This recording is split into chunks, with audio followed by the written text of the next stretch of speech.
Here we go.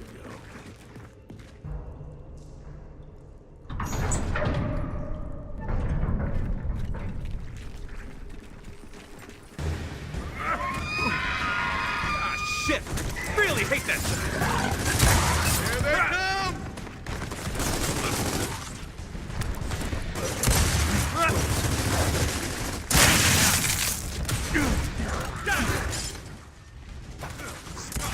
So lately, I've been playing a lot of Gears of War 4. And if you're not playing Gears of War 4, well, then you're doing it wrong. Right now, on PC anyway, this is the game to play. In my opinion. But we all know what those are worth on the internet. So obviously, I'm not going to do a review for this game. I think the opinion is pretty clear about this game, or there's a general consensus that this game is either awesome, especially if you like Gears of War, or if you're not really a huge fan of Gears of War, stay away from it. The game plays it extremely safe, which I think is a good thing. I mean, I think if it's not broke, don't fix it. I feel like this game does an excellent job of refining what was already there. I think it actually might feel tighter than Gears of War 3, which I also think is phenomenal. Playing with a mouse and keyboard is absolutely liberating. I was debating before the game came out and before I played it if I wanted to play with a controller or not. And usually with third-person shooters or third-person games, I tend to play with a controller just because they typically just feel better to me. That way. And also, yeah, it's just my personal preference. But I decided I'll try the mouse and keyboard, and boy, is it so much better than playing with a controller. I feel like I have more control over things that I didn't think were a big deal, like switching weapons. I feel like I have more access to my weapons on the number keys than I did, or on the scroll wheel than I do on a D-pad on a controller, where I have to take a finger off of an analog stick. I also feel, for obvious reasons, that aiming is much better with a mouse, obviously. I was surprised that I preferred the cover system with a keyboard than I do with a controller. I thought it would actually be weird and unnatural with a keyboard. Totally the opposite. Having the cover button default mapped on the spacebar, I don't know why I never thought that would be a thing. But it is, and it works, and it's awesome. So I'm probably going to start, because of this game, I'm going to start playing more third-person shooters with a mouse and keyboard, just to see. I played the game mostly in 2560 by 1440 on my 4K monitor. Oh, I have to say, the game's graphics are awesome. And it's totally gorgeous. And if you're wondering about performance, I'll put my specs in the description so you know what I'm working with here. I was ranging from around, like, it would peak at around maybe 80 frames per second. This is everything maxed out all the way, and I believe, yeah. Maybe I might have turned down, like, that's what it was. I turned down anti-aliasing. I just turned it off, or put it to its lowest settings. Excuse me. Because when you crank up the resolution like that, you don't really have a need for anti-aliasing, since the resolution kind of smooths out the edges for you, usually. And the lowest it would dip is 30. I never went in the 20s, except when I had VSync turned off, I noticed the frame rate would just tank when it would switch to cutscenes sometimes, or like the game would hang up and just freeze on a scene for a little bit, and the audio would go away.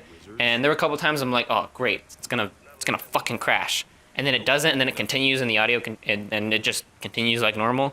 And I thought that was really strange, and it only seemed to have done that in cutscenes. And I don't know why. It only crashed on me once, where it just went straight back to desktop. The frame rate seems pretty consistent, actually. You know, 80s, I would peak at 80 and then it would stay at 60 mostly. When things got really intense and up close, like when I would rush enemies with my Nasher, the frame rate would kind of, you know, it would drop to like maybe 40, sometimes 30, depending on how much is going on. Now, for multiplayer and for horde mode, I played on my 1080p monitor, trying to play at 144 hertz, with trying to keep the graphics looking good at the same time. And I would kind of range around 70 and 80. Usually, if things got crazy, it would go down to 60. I'm probably gonna experiment more with that and try to lower more things to get the frame rate higher, because obviously you do play better at a higher frame rate on a high refresh rate monitor, and that really helps when you're kind of having like a shotgun, you know, musical chairs where you're like running around cover trying not to get shot by this dude chasing with his shotgun. It's really good to get those quick shots off. I have to say, I was never really a huge fan of the multiplayer in the past, and that's mostly because I just didn't get it. And I actually had a friend of mine who had basically broke down how this multiplayer and how the multiplayer in Gears works back like when the I think probably when the Ultimate Edition or the Gears of War 1 remaster came out, where I would just like watch him play, and he's so much better at the multiplayer than I am. He does all the wall bouncing garbage and is better with the Nasher than I am, and kind of observing how he plays, understanding that the Nasher is integral to this game. Pretty much like how the rocket launcher is integral to Quake, usually. I like the shotgun, but whatever. But I haven't had fun with a Gears of War multiplayer like I have with this one. I'm surprised how much I enjoy the maps and how much I appreciate that not all the weapons are balanced. I mean, I think Gears of War has something special. And that's probably why it isn't, you know, Call of Duty. It's because it is special. It caters to a very specific audience. And I think that makes for a better multiplayer experience. Much like how Overwatch, which has a bigger audience, but caters to very specific types of players. And the reason why they probably have a high player count is because so many different playstyles where Gears of War doesn't really allot for that. Now, the Horde does, with its class-based system. I am mostly playing as the Scout class, which is pretty much carries a Lancer and a Nasher. And I like playing as that class typically. I haven't really explored the other ones yet. I plan on doing that, because they're there. This kind of brings up something that I really don't like, and I'm kind of getting sick of it in games, is the chests and the loot crates, and the fact that my achievements in the game no longer count for anything. I have to grind out points to get the skin I want, or to get the character I want to play as. Like, I want to play as I forget what it's called, but it's basically an albino locust. That's the character model I want for the locust. And there's not a challenge like in Gears of War 3 that I could do to earn that character. Instead, there's literally no incentive to hunt for the little ribbons that you get, or the accolades that you earn in game for Horde and for multiplayer. There's no reason to go after it at all, other than maybe XP. I'm pretty sure they give you an XP boost. But you're relegated to having to use these points, or even worse, is buy these points with real money to not earn them, but to just get them. And that kind of sucks. You know, like, why can't I just, you know, earn them through challenges? or through getting the bounties. If I complete this bounty, I earn this skin, and that might be in there, but from what I've played, that's not the case. Why is this in every game? Obviously it's working, right? Because people are buying these crates, and they just keep putting them in games. They did it with Halo. It sucks in Halo. They did it in Overwatch. Why, of all games, why does that game have progression? Why is this like a thing? I hate that this is a thing in video games right now. I hate that nothing I do in the game really matters. You know, if I want that kick-ass skin, I have to grind out coins and then buy a loot crate and then hope that I get the skin that I want. Why can't I get the skin that I want by just straight up earning it? Or having the currency and then buying that particular skin that I want. Why can't I do that? Now you can, if you get something in a loot crate that you don't want, you can, I guess, deconstruct it and get crafting points, and then use that to buy the particular skins. But again, that requires you to grind out the same crates to earn the same fucking rewards, and it's, why? Can we just, as an industry, stop with this? It's annoying. Find another way to make money. If game costs are getting so high where we have to take away things that we unlock through challenges and achievements and relegate them to stupid loot crates, we need to find another way to have these developers get more money. You know, if that means the DLC is more expensive, or if the games become more expensive, you know, I would pay $70 to $80 for a game that lets me earn the stuff, like the right way, which is through challenges and achievements, rather than stupid microtransactions. I would pay more for a game to not have microtransactions. I hate it. I hate it so much. It's getting annoying. It used to not bother me because it's just aesthetic, right? But it's just everywhere. If I pay so much money, if I pay $60 for a game, I shouldn't have to deal with this. This was supposed to be a video about me loving Gears of War 4 because it's so good. It does what it does really, really well. And I want to just sing praise about this game. I mean, it's on my Game of the Year watch list. I mean, I didn't realize I missed Gears until I played this game. But here, I'm just ranting about microtransactions, which everyone does, and all of these pundits and personalities ranting about how microtransactions are fucking stupid in $60 games, you know? But nothing's happening, nothing's changing. It's the same shit over and over and over again. And obviously it's making these companies money because they're still in the games. It's super annoying. But I guess back to the point of this video. The campaign and the characters. I want to talk about the characters a little bit because I have some problems, but I also like the characters. I like the new characters a lot. They're more fun and they're, I guess, more relatable than Marcus, Dom, and Variable. Well, I adore those characters. Those characters are totally kick-ass and badass, but they're also huge male stereotypes in games. And they're definitely a product of that time, and you see them kind of evolve from that, except for Cole. Oh no, yeah, I guess he does evolve in 3. But like, they do change and become a little bit more dynamic and nuanced, sort of. But you know, you care about those characters, especially if you're a Gears of War fan like I am, for the story and stuff. These new characters are awesome, I think. I like them a lot. But some of the comedy is off. A little off. There's a moment before you go inside the first hive or whatever. So, who's going in first? Hey, JD. I've rock, paper, scissors you for it. Seriously? You're terrible at rock, paper, scissors. How can someone be terrible at rock, paper, scissors? Easily, because you always pick paper. Do I? Let's do it. Damn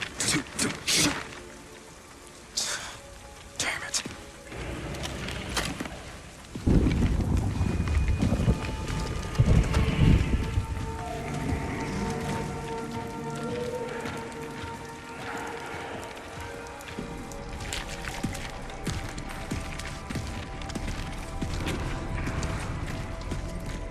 Glad you didn't go best of 3.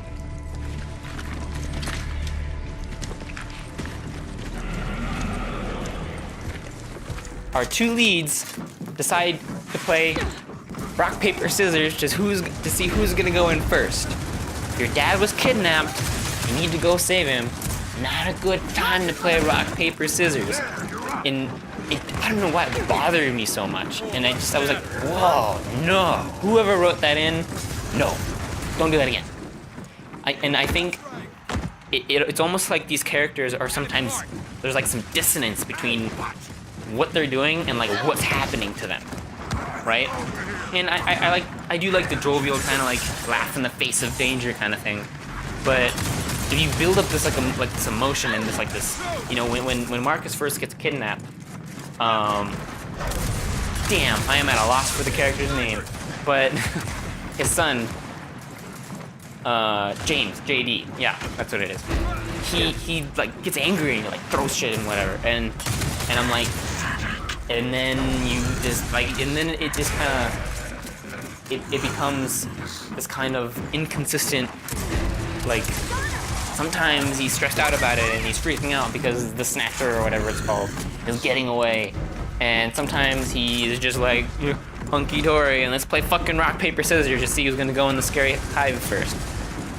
That is so annoying.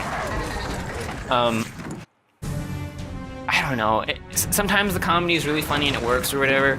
Like when Marcus is yelling about his fucking tomatoes, or like the Easter egg involving the tomatoes. This is, I guess, this chunk here is only really relevant for people that have already played it. There's some funny stuff, and I do like comedy in action games. We're getting to kind of where some superhero movies are getting, where they're taking everything too seriously. It's kind of like, you know, The Last of Us comes out, and now Uncharted 4 is serious. And, you know, it's still a comedy, but it's becoming more serious. And I think it is very refreshing to have a game that is a little more lighthearted, even though the stuff that's happening in this game is really emotional. And, like when Marcus gets taken, and then spoilers, huge spoilers. So, like, mute the video for like 15 seconds when we think Marcus is dead, and we see him like just fucking lying there all limp, and we're like I don't know, like that had a weird emotional resonance with me that I did not expect. I felt some serious feels when I saw that, and the ending. Oh, mute it for 15 more seconds. The ending. Oof, that was a tough one. As Kate, when her mom dies at the end, it's like, Jesus. Like that was tough, as she's like my favorite character. Mostly because she's the most serious out of the 3. She has some weird, goofy lines too, but she is definitely the more serious of the 3 characters. And she kind of acts as like the grounding for the other 2. You know, when she's the most mature, I guess, out of the 3. But and this game is just filled with intense, awesome moments, like the plane set piece when you're on the motorcycle and you're shooting down the plane. That was pretty cool. Or when you're using like this weird pulley, the cables from like the lift to fly back up out of the first hive. Or the giant ass robots. The giant ass robot, so fucking cool. Like that one like totally surprised me and caught me off guard, and it's just so fucking cool. But just kind of all in all, this game is fucking fantastic. Like, oh, and I know there are people that are like lukewarm on it or whatever because it's Gears and it's the same thing over and over again. But who fucking cares? It's Gears. You know what you're getting into. It's awesome. You know, it's like the new Quake that's coming out. What do you expect from that? You know, it's not gonna. If you didn't like arena shooters before, you're not gonna like Quake. But if you do, oh man, you're gonna love it. Yeah, like if you're a Gears fan, you're already playing it. You don't need me to tell you that this game is awesome. I just want to like blow off some excitement because I have no one to talk to about this, because no one is as like over the moon this fucking game as I am. This game's so good. But I think that's it for this video. I'm not gonna do a formal review for this one because, I mean, we know what this game is. You know what this game is. If you're a PC player, I think totally. If you're new to Gears, totally jump into it. I know there are some PC gamers that aren't familiar with Gears, and this is like the first new Gears. Actually, this is the first Gears since the first one that's on PC. Wow. They really should bring the other ones over, because I think they would really benefit from it. I don't think it'll happen. But the game, yeah, if you like third-person shooters and you're on PC, totally jump on it. Just get it. Just buy it. Just buy it. Trust me, you won't regret it. I hope. The port is fucking sound and fantastic. I just wish, this is an overall PC thing, when you change the setting on the settings to change graphical settings, I want drop downs. Why can't we get drop down? I hate, it's like I have to click on the thing and select it. Why can't I click on it, open the drop down, I select the setting I want, and yeah. Can we do that? You know, even Battlefield 1, which that's the next video, doesn't have, it's a little thing, but just wish it was standard. Yeah, so that concludes the video. Reels this time. The next video is going to be on some Battlefield 1 stuff. I think I'm probably going to do this approach to talking about games. I like this a lot more. It's more freeform, and the formal reviews, I mean, if you want formal reviews, you know where to go, you know? But I especially for big titles, for more obscure stuff, I think I might do formal reviews, because you want to hear about the game, especially if you don't know about it. But games like Gears of War, games like Battlefield 1, you know what they are. I mean, I would hope the audience that I'm trying to build is a hardcore audience, but yeah, I've been playing Battlefield for a while. A little tease to that video. Spoiler alert, Battlefield 1's really good. I'm gonna get to work on that, and I will see you next time on whatever the name of this show is gonna be, because I don't know what it is yet, since this is like my second video. A lot of this stuff's gonna be super experimental. It's gonna be all over the fucking place. If you don't want to be a part of that, subscribe and come back a couple months from now when I have shit more figured out. So cool. If you watched, and I saw that 4 people aside from one of my friends watched my last video, which is like really satisfying, surprisingly satisfying. And thank you so much for watching. Like and subscribe. If you disliked it, well, then you know where that button is. If your feelings are more complicated, post a comment. I'd like to hear from you. I'd like to get some feedback from people, especially starting out. Yeah, thanks, and I guess bye. I need to stop closing videos like I'm getting off the phone with someone. Okay.